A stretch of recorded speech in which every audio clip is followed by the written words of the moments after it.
Good afternoon and welcome to the Windsor Star's Net News at noon. I'm Craig Pearson with Don McArthur, bringing you the best from the paper and the web.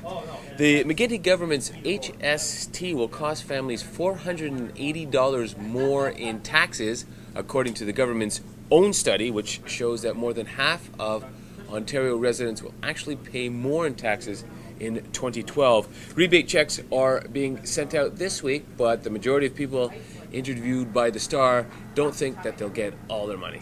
Well, yeah, Craig, in our opinion poll today asked you folks whether you think these rebate checks are going to cover the hurt caused to your wallet from the HST, and it's a tight one. But so far, 95% of you say no way, rebate checks, they ain't going to cut it. Yeah, so that's kind of decisive. Could go either way, so, Exactly. so check back later in the day.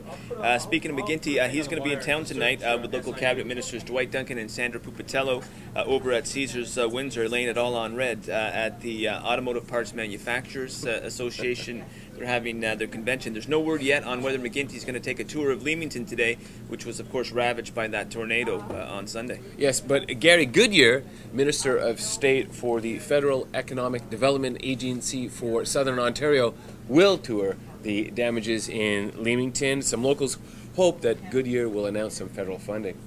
Leamington Police, meanwhile, they're warning residents hit by the tornado to beware of unscrupulous profiteers, sort of folks who are going around door to door offering to do repairs on their house and asking for cash up front. This sort of thing. They're just advising folks only go with reputable firms, and whatever you do, don't give them cash up front until the job is done.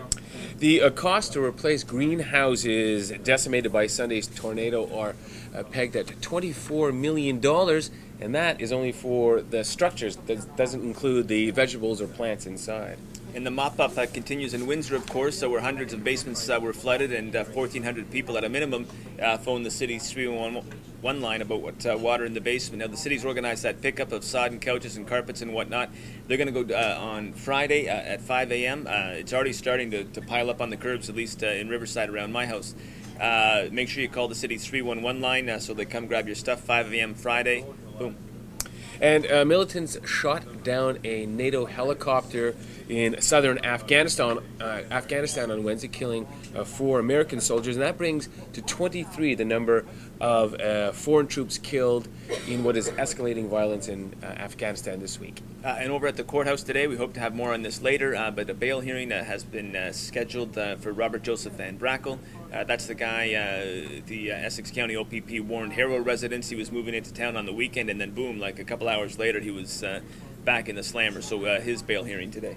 A 52-year-old Windsor man is facing drug charges after police busted a grow-up on the city's near west side. They seized a BB gun, 250 plants, and weed with a street value of about $150,000. And in sports, the Buffalo Sabres, they've suspended contract talks with Windsor Spitfire forward Zack Kassian, who was allegedly involved in a dust-up in a downtown Windsor watering hole last weekend. Big story on it we sort of linked to on our website in the Buffalo News, saying, they're not giving up on this kid. He's a good player, and they wish him the best, but just it's time to maybe take sort of some cooling off.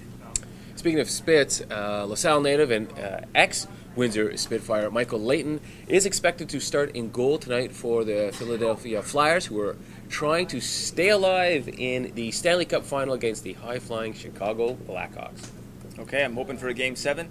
Folks, make sure you send us your pet photos, send us your prom photos, pictures from the flood and in Leamington, and make sure as well you check out our special site devoted exclusively to the Leamington tornado. All the stories, galleries, and photos on that, we have it covered. Online and on your porch, we are the Windsor Star.